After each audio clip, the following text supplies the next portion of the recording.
தாவேகா வேட்பாளர் செல்வம் நம்ம இடையே இணைந்திருக்கிறார். அவரிடம் பேசலாம். வணக்கம். இந்த தொகுதியில் எடுத்துக்கிட்டோம் அப்படின்னா இப்போ பொதுவாக கேண்டிடேட்ஸ் இப்போ திமுக வேட்பாளர்கள் அவங்க இந்த 5 ஆண்டு ஆட்சியில அதுக்கு முந்தின ஆட்சியில மக்களுக்கு பண்ண நலத்திட்டங்களை முன் வச்சு பேசுறாங்க. அதிமுக கேண்டிடேட் மாதிரி நீங்க ஒரு புதிய கட்சி, நீங்க மக்கள் கிட்ட எதை முன்னிறுத்துறீங்க?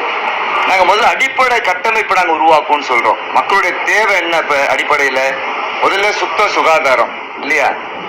மழை பெஞ்சதுன்னா தண்ணி நிக்க கூடாது சாலையில. போக்குவரத்து பார்த்தீங்கன்னா அங்கங்க மிகுந்த நெரிசல், போக்குவரத்து உடைய ஒழுங்குமுறையே இல்லைன்னு சொல்லலாம். இப்படி பல அவல நிலை இருக்குது. வளர்ச்சின்னு பாத்தீங்கன்னா குடிசை மாற்று பகுதியில வீடு கட்டுறாங்க. வீடு கட்டினா உரியவங்களுக்கு எந்த ஒரு தடையும் இல்லாம வீடு கிடைக்குதானா இல்ல. அதுக்கு எல்லாம் அங்க இருக்கிற கட்சிக்காரங்க மக்களுக்கு பணம் கேட்கறாங்க.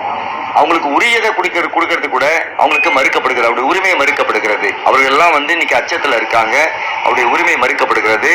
நாங்க ஏற்கனவே வேட்பாளர் அறிமுகப்படுத்தும் போதே தளபதி விஜய் அவர்கள் எங்களுடைய தமிழக வெற்றி கழகத்துடைய தலைவர் எங்கள்கிட்ட உறுதிமொழி வாங்கியிருக்காரு. நாங்க உறுதிமொழி கொடுத்திருக்கிறோம்.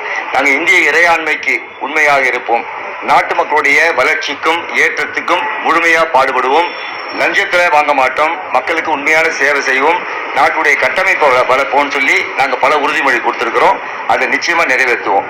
இங்க இருக்கிற இதெல்லாம் மக்கள் குறையை கேட்டுட்டு வரோம். மக்கள் கிட்ட போராட்டெல்லாம் குறை சொல்கிறார்கள். அவங்களுடைய தேவையை எங்கள்கிட்ட சொல்றாங்க. நிச்சயமாக நான் வெற்றி பெறும் பட்சத்துல, எங்கள் ஆட்சி அமையும் பட்சத்துல எல்லாருடைய குறைகளும் நிவர்த்தி செய்யப்படும். இங்க ஒரு எடுத்துக்காட்டா இந்த சேப்பாக்கம் திருவல்லிக்கேணி தொகுதி என்பது தமிழகத்திலே ஒரு முன்மாதிரியான தொகுதியாக நான் நிச்சயம் மாற்றி காட்டுவேன் என்கிற உறுதிமொழியை நான் உங்கள் சார்பாக